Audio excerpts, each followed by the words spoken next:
Fit 100% watertight tile backer boards like a pro. Firstly, calculate the quantity of tile backer boards required.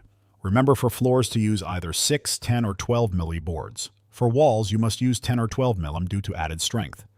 Do a dry fit by laying the boards out. To cut, simply use a straight edge and Stanley knife like so. If your subfloor is concrete-based or screed, flexible tile adhesive should be used to bond the boards securely. For timber such as stud or floorboards, stainless steel screws and washers should be used. We recommend 15 per full board. Frame and screw the pre-made shower niche for a fully watertight finish. For a seamless finish, the tile on universal shower tray can be cut to size and fitted amongst the tile backer boards.